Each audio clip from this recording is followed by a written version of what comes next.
Hello and welcome to UnitedQ BBQ Podcast, the only barbecue podcast in the UK, brought to you by your host Dan from UnitedQ and his co-host BBQForte. Hello. This episode is brought to you by our kind sponsors ProQ Smokers. ProQ is dedicated to providing you with quality smoking products with top-notch service and free advice for beginners to pitmasters, and you can find them on Facebook, Twitter and Instagram under ProQ Smokers. And on today's show we have Simon Dyer. Hello Simon. Hiya lads, alright? Yeah, great. You? Yeah, not too bad, thank you. Great to have you on the show. Yeah, awesome. Thank you. Can you start off by introducing yourself to our listeners, please? My name is Simon Dyer. I'm a farmer from the West Country, and I've got a bad passion for barbecue.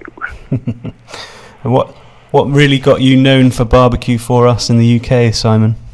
Last year I competed on BBQ Champ, which was hosted by Adam Richmond, Mylene Class and Mark Blatchford, and I was lucky enough to win it. Wow. Awesome. I think everyone in the UK that's into barbecue definitely tuned in and watched you smash that. Thank you. It was some hard work. Yeah, I wouldn't say luck. I wouldn't say it was down to luck. I'd say hard work and some cracking food you put together, which was awesome. Great to see. Thank you. So we'll get on and we'll chat a bit about BBQ Champ later on. But if we just start off a bit like background and chat about you and what you've got at home and stuff. So what barbecues have you got in your arsenal at home at the moment? Most of my barbecues are homemade or slightly tweaked. My place is like a barbecue retirement home. People are bringing me old barbecues all the time, and I end up tweaking them and giving them a new life. So what have I got at the moment? The saviour of barbecues, Simon Dyer.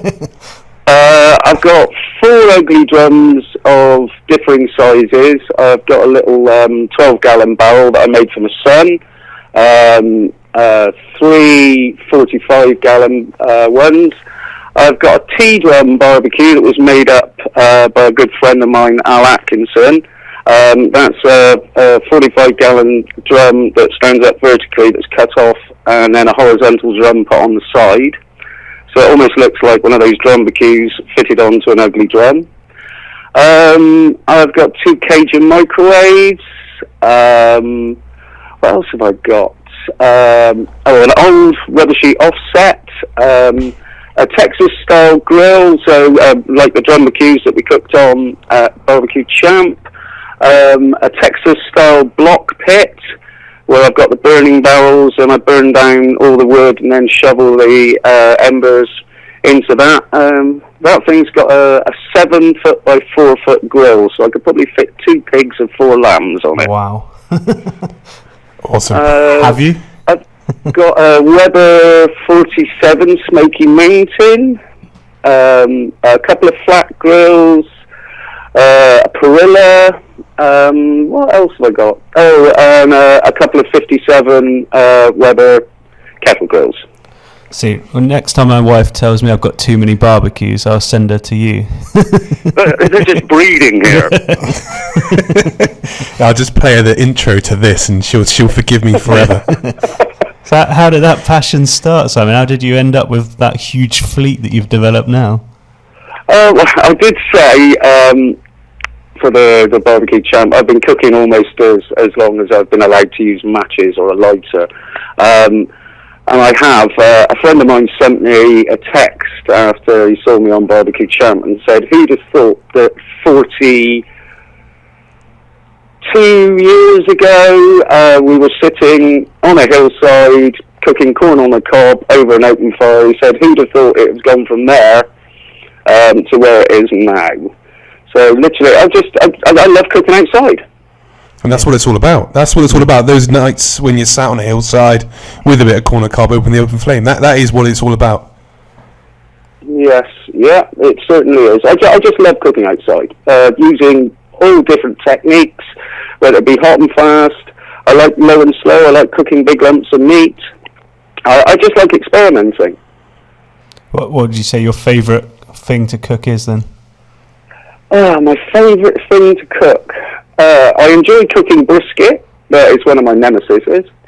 I love cooking ribs. But the same thing. I mean, I think those are my two worst categories of cooking. Chicken, pulled pork. I like cooking fish. You name it. I mean, the only thing that holds you back. Sorry, Simon, lost you there a second. Could you say it again? I'm sorry. The only thing that holds people back with cooking outside or cooking on barbecues is their imagination. Yeah, you know, there are techniques for cooking just about everything you want to. Yeah. Barbecue and cooking outside. Every country in the world has a culture of that. You know, we all started off cooking over open fires, and it's just gone on from there. And yeah, it is one of my passions. That's awesome. That's exactly how me and BBQForte feel about barbecuing and just cooking outside in general. Just so that they share the same beliefs as us, which is awesome. So you're a big fan of building the barbecues and stuff. Do you make many of your own rubs and sauces and that type of thing? I started off making rubs. So when I started out barbecuing, I didn't realise there was such a community out there. The wealth of knowledge that's out there and people that are willing to share. I'm an absolute technophobe. Me and computers just don't get on very well. Obviously, I've never really been taught to use one. So I started off looking up things on the internet. Then I found the British Barbecue Society forum. You know, I joined that. I got ideas from there. I was amazed at the way that people would help out and share, give tips, and I thought that was absolutely fantastic. And just started looking, researching. I couldn't afford to buy some of the smokers, but when you realise the principles that they work on, then they're quite easy to build. I mean, I'm not an engineer by any means. My welding skills are non-existent, so I try and do non-weld builds. So making the ugly drums was fantastic. And then cooking on them and finding out just how well they cooked, you know. And from then onwards, it went, I'd see something, I'd think, right, what way can I copy that? How can I make it for myself? And it's just gone on from there. So I was gonna ask you what skills you'd need to be able to build your own, and I would assume that welding was probably one of the top skills that you'd need. So you're saying you can build all these creative things without using a welder? I try my hardest to, yes. Yeah. Otherwise, I've got friends that weld. I mean, when you look at some of the fantastic creations that Nergis from Barbecue Mates makes, I mean, they're just works of art. Yeah. You know, no way am I in that league. I just try and use things that I find. I mean, hence the sort of nickname, the human womble. I will find something and think, right, I can convert it into that. And do you ever sell what you've created? Pardon? Do you ever sell the creations you've made?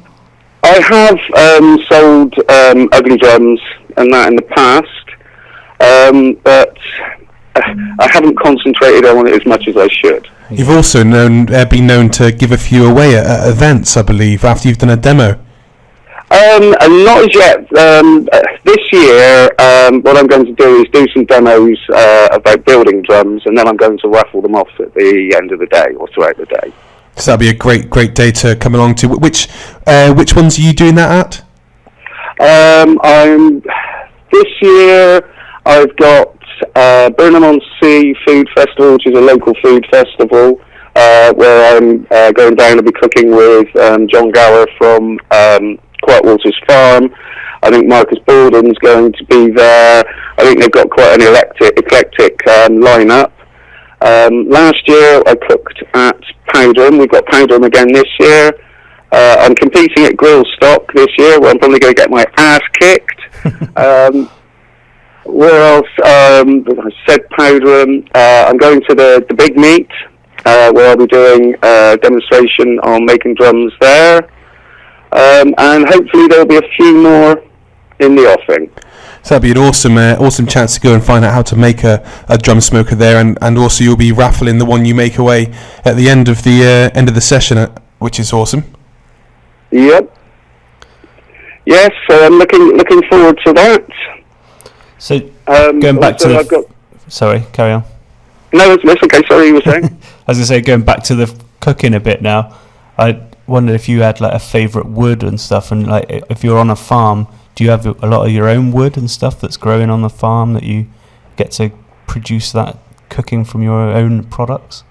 Yes, I do. I used to do a lot of forestry and tree surgery work, so working with chainsaws is what I used to do. So we've got a lot of fruit woods that we get from jobs like that. I like to use woods that other people don't really use that much, things like hawthorn. I mean, you can use all nutting and berrying woods, hawthorn berries, and it gives a very, very nutty flavour to the meat. Nice. Never heard of that. That's awesome. Definitely give that a go. Yeah, I use my pear tree blew down in the orchard, so I've been using a lot of pear, which is absolutely fantastic for chicken. I use quite a bit of cherry. If I was doing a big burn in the block pit that I've got, then I would use in the main ash. Because I can get that in large quantities, because if you must appreciate, it takes a lot of wood to fill that pit. To keep it running through the night. Yeah, I bet. Yeah. When I was a Boy Scout when I was younger, and they always used to tell us that ash was the best wood to get a fire going, and you always remembered it by the fact it was ash, and ash was in a fire. Yeah, ash wood burns wet or dry. You can cut down an ash tree and then burn that straight away. I mean, I wouldn't really recommend it for smoking, doing that, because you want decent seasoned wood, but it will burn wet or dry. Yeah. I use birch. What else have I been using just lately? The hawthorn, the birch. I said cherry, pear, plum. I've been using plum wood. I like that. I also use acacia. Okay. But only a very, very small amount. I'm talking a really small amount. And that's about the closest flavour you'll get to mesquite in this country. Oh, okay. That's good to know. Yeah, mesquite's quite a strong one. It's a quite powerful one, quite easy to get overboard with. So is that the same then? Yes. That's like the British version. It's an African tree, but acacia gives a smoke very much like mesquite, but you've got to use it very, very sparingly. Yeah. Cool. Awesome. Nice to hear some wood that you don't normally hear about, which is pretty cool. So you mentioned that you're a farmer. What sort of stuff do you farm? I used to milk cows. So I milked cows for 30 years. We stopped the milking. I reared on beef stock. Then I did some work for ADAS. I grew hemp for the government for a year. And just for the government? Yeah, I was the first farmer in the West Country to get a licence to grow hemp in the West Country. And now I look after some of my cousin's stock, rent out the grass keep, and contract grow maize. Wow, it's got a lot on the go then. Yes, it's not as hectic as it was milking cows, though. No. It's not 24 hours a day, 7 days a week. No. I suppose with everything else you got going on, though, it's quite nice to still have your farm going and all that hard work, but at the same time maybe sparing up some time to do other bits and pieces. Yes, it is. I mean, when we were milking, you were just constantly stuck to the farm. Yeah. And you've got kids as well, haven't you, Simon? Yes, I've got 2 children, Olivia and Harley. Yeah. What's their favourite thing that Daddy cooks for them? They like the version of fried chicken that I do on the barbecue. That's their favourite. Yeah. What's in your fried chicken? I cook it on a 57 kettle barbecue. And it's just chicken thighs. You can use boneless or you can use bone chicken thighs. It's a basic copycat recipe of a southern fried chicken that you can find on the internet, but it's just basically salt, pepper, paprika, cayenne pepper, garlic powder, onion powder. You can add dried herbs if you want to, and then it's dipped in egg mixture and rolled in the seasoned flour. Okay. And then you just deep fry that, or do you put that on the grill No, first? I don't deep fry that. I cook that around the edge of a Weber 57, and I use a homemade vortex. Okay. So that I can get intense heat into the barbecue, but also add a smoky flavour.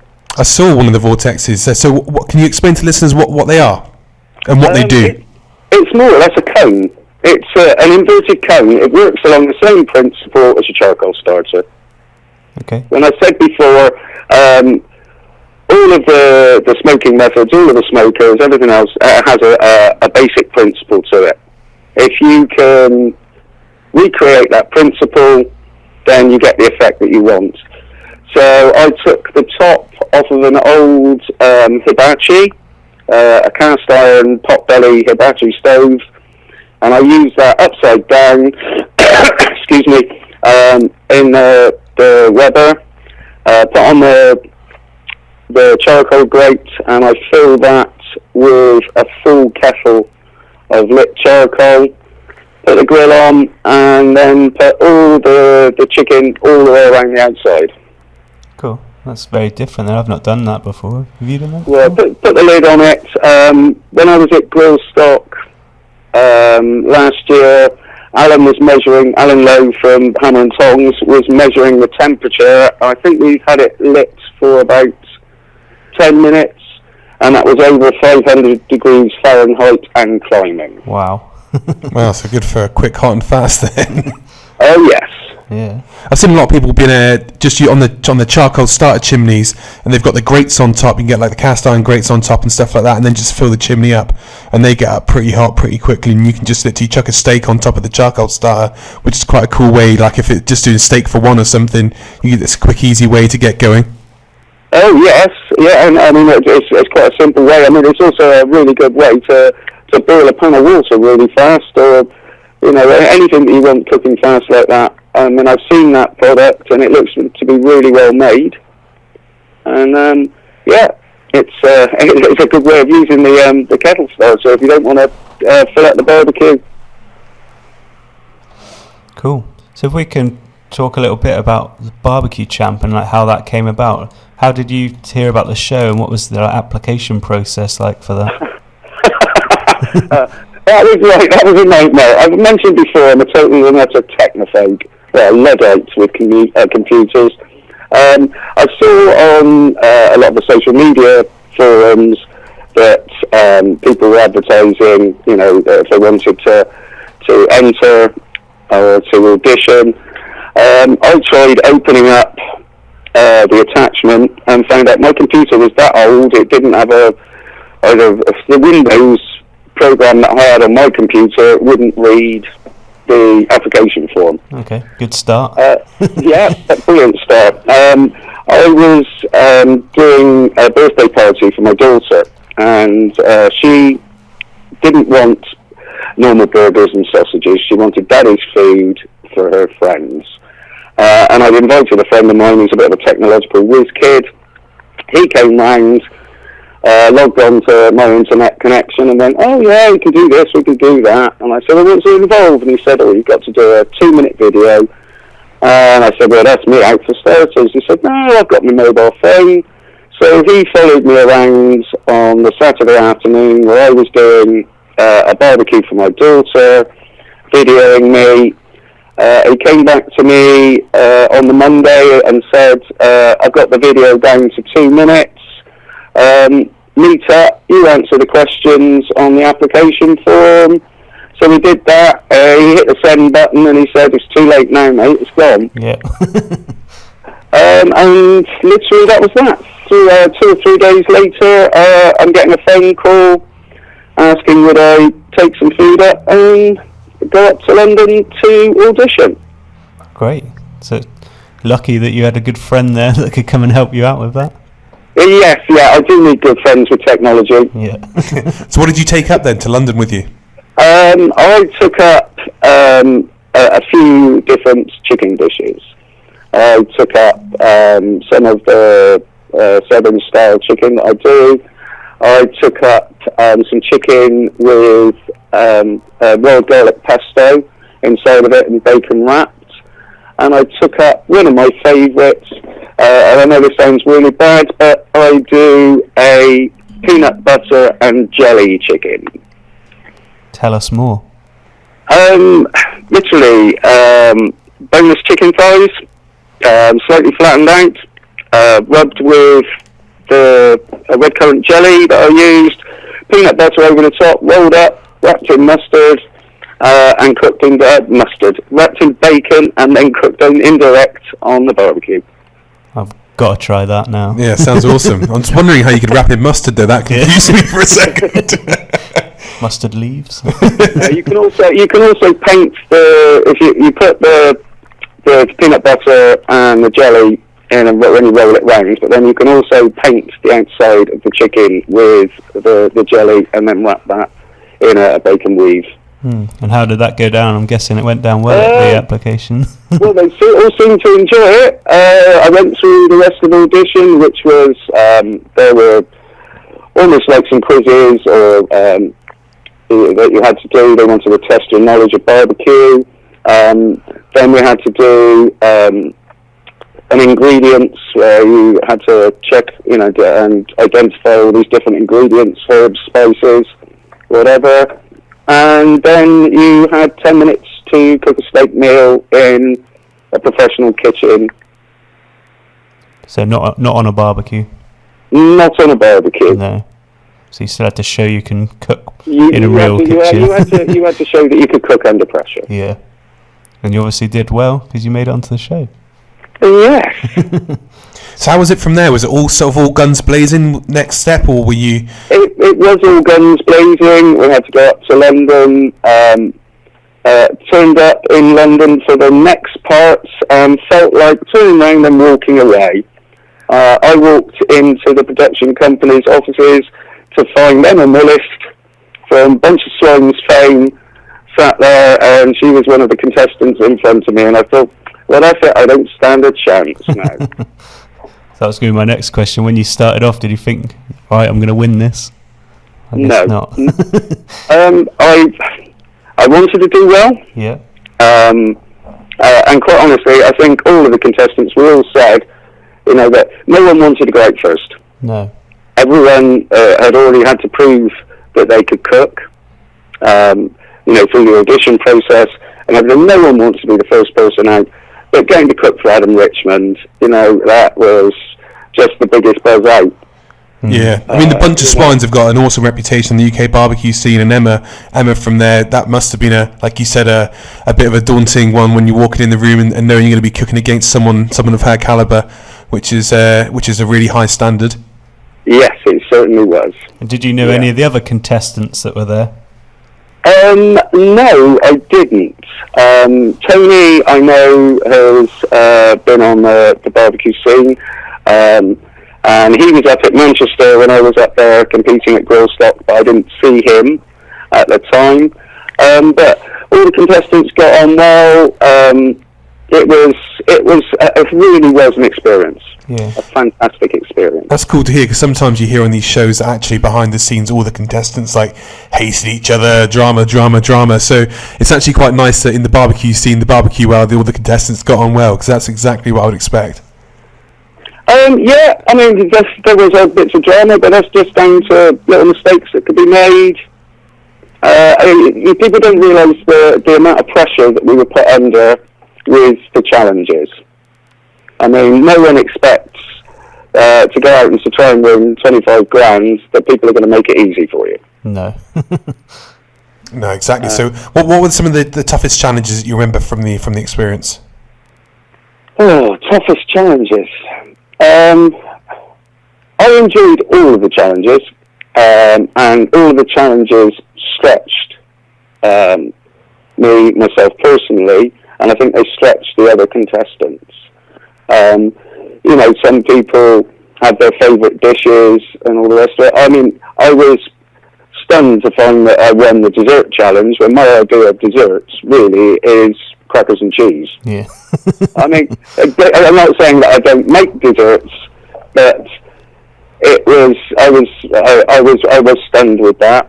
I like doing American style low and slow We got the chance to do that once in London, cooking off of one of John Finch from Grillstock's pits, and I was actually cooking off of Christian Stevenson's pit, DJ Barbecue. That was a good challenge, but still wasn't really low and slow. We had 5 hours to complete that challenge. Yeah, and that was your longest time you were given on a challenge, was it? Yes. Yeah. How much notice were you given before each challenge, like as to what it was going to be? Was it literally like, this is what you're doing, or did you need to prepare in advance what you were going to cook? You have to come up with recipes. Recipes have to be in by a certain time, and then it's bang on with the challenge. Yeah. Yes, 5 hours isn't a long time for any low and slow cook, really. Not a lot you can sort of you can cook in that sort of time. So that must have been a tricky one. Well, it was. None of us were really confident about cooking on a big offset. You know, there's not that. There's getting more and more of the big offsets in this country now, but none of us were that confident about that. It's getting the temperature up. You know, we had to cook hot and fast, as you'd expect for, you know, a challenge to be done like that in 5 hours. So it's getting those temperatures up and keeping those temperatures up. I mean, at one point, Mark Blatchford came over and said, "Oh, aren't you worried about the colour of the smoke coming out of the stack?" And I'm saying that the meat wouldn't have been in the smoke long enough for it to do any damage. Yes, I would have done if I was doing the low and slow cook, but when we were doing hot and fast, I just needed to get that heat ramped up. Yeah. Fair enough. You mentioned that some of the other cooks had their favourite things that they had cooked, and you mentioned you smashed the desserts unexpectedly, but did you have a favourite cook that you did on the show? The favourite cook was the rabbit I did. Talk us through that. I cut down the rabbit and cut out the saddle. Then I boned out the saddle. I took all the pluck, what I call the pluck, so that's the liver, the heart, the kidneys.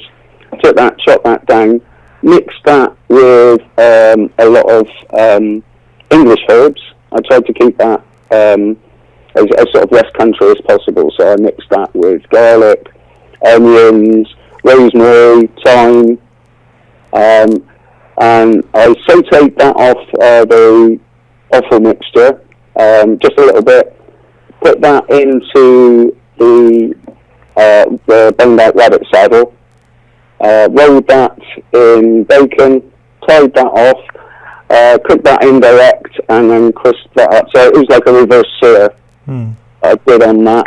You have to be really, really careful with rabbit. You can ruin it in a heartbeat. It dries out. It's such a lean meat.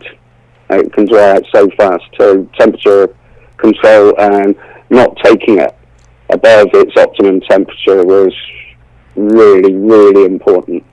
So I took that off probably 5 degrees lower temperature than it needed to be to finish, so that the rest would carry on cooking it. I did like potato. I did sliced potatoes very thinly, cut down almost like crisps. I also did honey roasted carrots, honey roasted beetroot, and charred asparagus. And I made a cider mustard sauce to go with that. Was this a tried and tested recipe that you've done a few times before? I've cooked rabbit quite a few times. I like to shoot. I like to go and get my own rabbits. But I think this was the most... I pushed myself on that one. Yeah, there's a lot involved in that, isn't it? That's not just stick a rabbit on the barbecue. No. The presentation was the thing that I struggled with, you know. For a lot of us that cook low and slow, it's cooking a big hunk of meat, getting some buns, coleslaw, and serving it out like that. Yeah. You had to make everything look pretty. It was a huge learning curve for me, and I think it was a huge learning curve for the other contestants. Is that something that's stuck with you since then? Do you now actually, like at home and stuff, do you tend to present your food a little bit better, or do you just go down how you were before? No, I take the time over presentation now. I realise just how important that presentation is.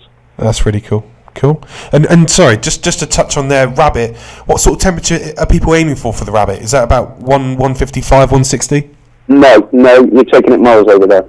Okay, so where are we going then? I think I took it to 149,151 was finishing temperature. I've got it written down somewhere, but it's around that temperature, and especially if you're using farmed rabbits. Mm-hmm. Okay, cool. If you're using a wild rabbit, then you'd want to treat it like chicken, but you will dry it out, unless you're basting it or you've wrapped that in quite a bit of bacon.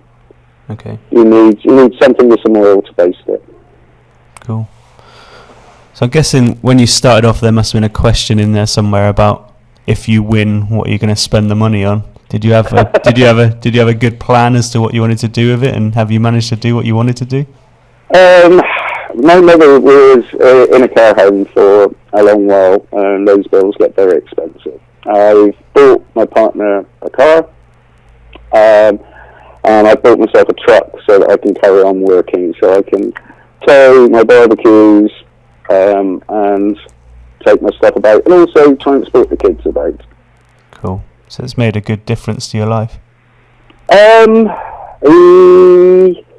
it has, and enabling me to buy things like that. Yes. Yeah. And are you still in touch with many people from the show now, or? I speak to Emma. I've spoken to Duncan, to Tony, to Nicola. I've seen Coolidip, Solomon. We're all in contact. With things like WhatsApp and Messenger. Cool, awesome. I think I saw the other day that BBQ Champ's in Brazil now. Is it going to start in Brazil? Or was that? I don't know. I just saw something. Yes, it's they've got their own version. It's called BBQ Brazil, from what I've seen from the internet. I did get a message from someone I know who was over in New Zealand. That was about a month back, to say they couldn't believe to see me on television in New Zealand. So obviously it's been put out to New Zealand, the series that we were involved in. Awesome. Cool. So it's hitting the worldwide scene then, slowly but surely. It's getting there. Yeah, so I'm led to believe. Have you gained much fame from it? Are you walking through the streets with people saying hello? Yes, some people do say hello. A lot of people, I've had some work from it. People have asked me to cook for dinner parties for them, do catering dues. Yeah, it's a good status to have, I guess, for the UK barbecue. Yes. So it can be quite embarrassing at times as well. Really? Yeah. All I'm getting is cracks about alleged uncooked chicken. But yeah. Well, we didn't bring it up. you brought it up. I was waiting for it. But you said alleged, so do you think it was actually cooked right? Just dramatised for TV? I temperature probed that, and we had to do what they call vox pops after you've done your challenge, and I was absolutely mortified. I thought, that's it, I'm going home. I'm going home. And I got back to my station to find there wasn't a bit of my food left at the station. There was just clean bones. Yeah, so they had to anyway. I think it speaks for itself. Yeah. When I've done that, I mean, sort of thigh meat and leg meat, you're talking a little bit darker there, a little bit redder there, and when you smoke it as well, you're getting that red. I've had people think that some of that's, and I always, with chicken, I do tend to cook to temperature, and I always temperature probe it before I serve it. I know 100% that it is cooked, and people have asked the question, is that cooked, or they bite into it and they see that red colour and they're a bit worried because they've always been told this and that about chicken. But yeah, I mean, it's an easy, I guess it's for the average eye or for the unexperienced eye, it's an easy mistake to make. But yeah, no, I sometimes think that it looks that way, but it definitely is cooked. So I'll agree with you. If you don't remove the veins properly that are close to the bone, that can make it look quite pink towards the bone. Also, the way that the chicken's reared at the moment. Most of the chicken that we buy is reared very intensely. And it's a sad thing to say that quite often their skeletons aren't developed enough to support the the muscles. So quite often you can open up a thigh when you're eating it, and you'll find that bone is cracked, or the thigh bone might have been broken either through the slaughtering process or whatever, and that will leak the fluid, the marrow from the bone, and that will give it a pink tint. Mm-hmm. But these guys were judges that were like food professionals, so they should understand that. Yeah, I mean, they were both very professional. Yeah. Very professional. Yeah. Cool. I mean, do you going back to your own cooking here, I think from watching you and stuff like that, you tend to be a bit more natural in your cooking sort of style. Do you brine and do you inject your food often? I'll brine chicken. I like to use my competition team, and the catering thing is Cyder pig. That came about because I used local cider from the village, and I was buying local pork that was fed on the apple pumice. So that was one thing. I will only inject if I'm doing for competition, and the competition seems quite new to me.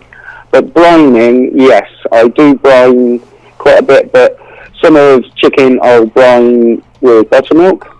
Also, I cider brine. Okay, cool. So what's the cider? Oh, is that just cider and salt then, or is that something different? How do you cider brine? I'll use the cider as the main liquid instead of the water, and then I'll add flavourings as I feel on the day. So I warm the cider up, dilute so that the sugar and the salt dissolves, and then I just start playing with different herbs, hot sauce, garlic, chuck in whole onion rings. The chicken gets brined in that. Sometimes only for a day, sometimes for a couple of days. And awesome. You also mentioned buttermilk as well. Could you just explain that to the listeners? Is that right? Yeah, the buttermilk. I quite often brine chicken in a milk or buttermilk solution, and that tends to tenderize the chicken as well. I love buttermilk brine. I love that. It is massively underrated. I only came across it in the forum, Countrywood Smoke forum, not recently, about 6 months ago, about a year ago maybe. And I love doing that every now and again. It does give great sort of tenderization to the chicken, a lovely flavour as well. Yeah. I saw it on a Jimmy and Jamie's thing a little while ago. He was doing southern fried chicken, and they did it with buttermilk. So I've always done it since I saw it on there, and it definitely makes a difference. I like it. Well, you can also add herbs, hot sauce, to that, so that you add another dimension to the flavours. Yeah, I think it goes back. I mean, that buttermilk again. It's the same thing. It's like anything with fats, really. A lot of Iranian, which is my sort of background, and they use a lot of sort of full fat Greek yogurt and stuff like that for their marinades. So it's like anything with like a high fat content's really good for marinades, really good for tenderizing the meat, and really helps penetrate. So anything you add into like a fat marinade, or actually the fat draws in the flavors and stuff really well to the meat you marinate in. So that's a really good tip to use. Yeah, I use yogurt to help tenderize some of the venison that I cook. That can be left with a mixture of herbs or berries, and that works really, really well. Yeah, awesome. I use it a lot with lamb and stuff like that as well. So I love it. I love the way it makes the meat sort of so tender and so nice, especially when grilling. When you're finishing off over like a grill, the flavors are awesome. Yeah, we're both massive fans of lamb. I think you've got quite a good lamb recipe that you do, don't you? Sorry? You've got a good lamb recipe that you've I've got a nice recipe that I've tweaked a little bit. I got this off of the internet. It's a Kentucky black barbecue sauce. Okay. It's a dipping and mopping sauce that is used in Kentucky because a lot of things that they barbecue there is mutton. And as you know, mutton can be quite a strong, fatty meat. And this just cuts through that. So I use it with lamb, and I actually used this sauce when I cooked the lamb on BBQ Champ. And it is literally just a mixture of water being the main part. White vinegar, brown vinegar, doesn't matter. Some pepper, brown sugar, allspice, and then your onion powder, garlic powder, your salt, some lemon juice. Then I used some hot Maggi. Hot Maggi. Yeah, and then you just mix all those ingredients, take it up to a simmer, and you can use that as a filling juice. You can use that as a dipping juice for your meat when it's cooked, or a mopping juice if you're cooking on a grill. Great. You just combine all that together in a saucepan? Yep, and just let it bubble gently away. When you're making that, would you make a load of it up so you've got it for use next time, or you always just make it up for that use that time? I tend to make up a little bit more than I need, but it doesn't hang about long. No. Sorry, what is hot Maggi? Maggi, it's a seasoning, a liquid seasoning. Yeah, the yellow label one. I know what you mean. Yeah, cool. Yeah, but the hot ones, slightly. You can use normal Maggi, but I just prefer to use the hot Maggi. Are you a bit of a chili fiend? I have been known to. Well, no, I've been known to be stitched right up by chilies. I was sat on stage at Grillstock in London, and a certain person, hopefully be listening to this because there is some payback coming for him. Okay. Yeah, we were expecting that some of the chicken wings or that might be rather hot, but you don't expect to be given some pork ribs that have been painted, I think it was with about 5 million Scoville essence.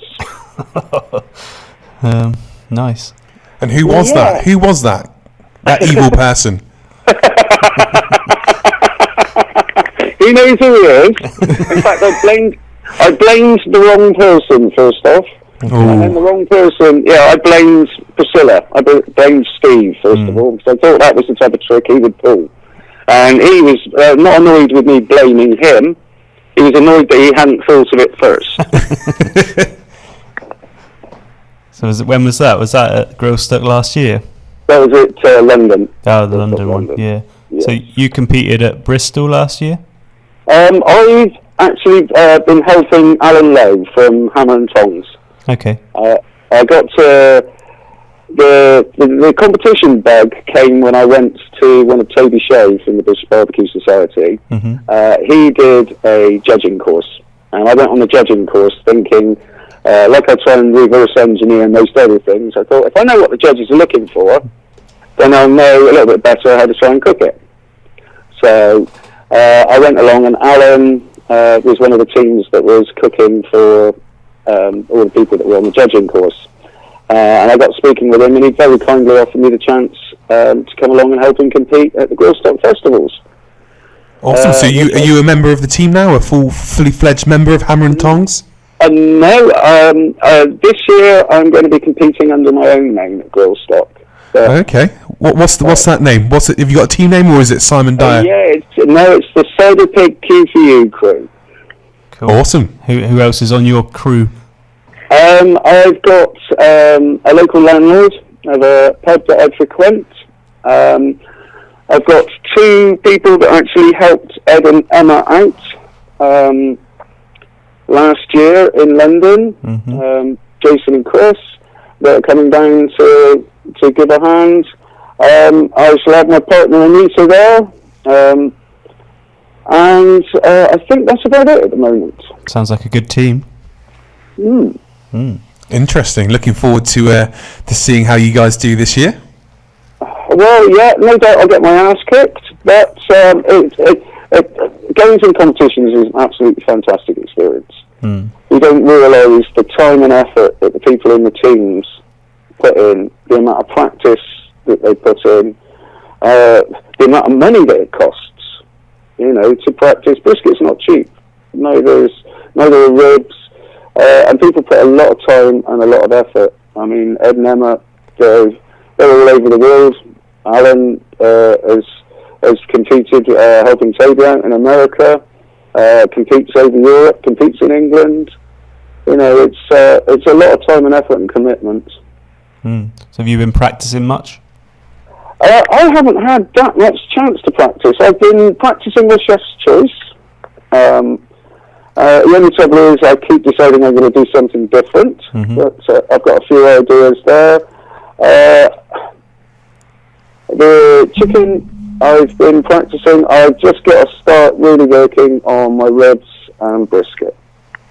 Have you got like a favourite round that you think I'm definitely gonna do alright in that round? No. We got a worst round then. I enjoy them all. Yeah. I mean, I learnt a lot from watching Alan. I went up to a very, very informative barbecue course that was run by Steve Hayes, Jedi Swing Tricks, Priscilla. And that was absolutely fantastic. There's some other really good courses out there at the moment. I mean, Toby's done one. Ed and Emma are doing one in conjunction with Richard Orme from Barbecue Gourmet. Alan, Charlie and Steve are running one. I think it's called 50 Shades of Q. So there's a lot of courses going out there. And if people are interested in the competition scene, then I recommend all of them. Good. Are you going to be using any competition rubs, or are you going to make your own rubs when you go to compete? I started off making rubs, and you end up buying huge amounts of spices that, as we all know, you try and keep them airtight, but they degrade quite fast. I really like the homegrown rubs that are coming out of Britain now.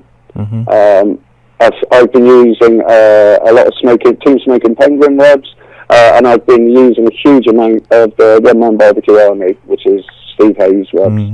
And his sauces, they are absolutely fantastic. I think they're as good as anything that you can buy from Barbecue Gourmet, and they seem to be set more, used for backyard barbecue. You can use them for competition barbecue. But I find quite a few of the American rubs are a bit too salty for me. Yeah, we found that as well, haven't we? But we're definitely fans of the one man army. One man barbecue army. Yeah, I'm going to have to say it there. I haven't tried the Team Penguin ones yet, and I'm definitely going to give them a go. I've heard a lot of people saying a lot of good things, and it's nothing. I haven't not tried them for any reason, just haven't got a ground to. So definitely going to get on and order some of those for me to give a try, because I've heard a lot of good things. You won't regret them. You won't regret it. I mean, they are stunning rubs. I mean, they're the ones that I'm using at the moment. Fantastic. You find the product you like. For competition, things are tweaked, but they work as well, as I said, backyard as they do for competition. I mean, all of the teams that have used them have had really good results. Cool. So have you got what's next for Simon Dyer that you can tell us now? Can we expect a cookbook following the BBQ Champ winner or not? Yes, I still want to do the cookbook. I've been gradually getting recipes together, some old ones that I've been using for a long while, and coming up with some new ones. I've had some meetings with some local businesses, and maybe doing some recipe development for some of them, and helping promote their products. So I'm still waiting for confirmation on that, but that's an exciting development for me. Great. So if anyone wants to catch up with Simon this year, it's worth looking out for a few of the barbecue competitions and food festivals such as Powderham. I saw you at Powderham last year and watched a few of the good demos that you were doing there. The Big Meat you mentioned, and Grill Stock is going to be at all of those guys, so you can definitely catch Simon there. Simon mentioned he's a technophobe, but you definitely can find his presence on the social media. So Simon, where can people find you? They can find me at... Now you put me on the spot, haven't you? They can find me at www.bbqsimon.co.uk. They can find me at Simon Dyer on Facebook, at Simon Dyer Womble on Twitter, and there is another site that I've got that's called Cyder Pig at CYDER Pig QQE. That's a Facebook page as well. Great. Thanks so much. Awesome. So guys, get on there and follow Simon, message him, ask him questions. He'll always try his best to get back to you and try and help you out. So thank you very much, Simon, for coming on the show. We're approaching the hour mark, so I'm gonna tie it off there. So thank you very much, Simon. It's been great to have you on. Okay, thank you very much for having me.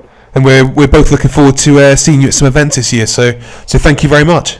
All right, all the best. Thank you. Cheers, mate. Bye. See you later on. Bye. Thanks for tuning in, guys, to UnitedQ BBQ Podcast, the only barbecue podcast in the UK. That was brought to you by your host, Dan, from UnitedQ, and his co-host, BBQForte. Goodbye. And this episode is brought to you by our kind sponsors, ProQ Smokers. ProQ is dedicated to providing you with quality smoking products with top-notch service and free advice for beginners to pitmasters. You can find them on Facebook, Twitter, and Instagram under ProQ Smokers. Thanks for tuning in, guys, and catch you next week.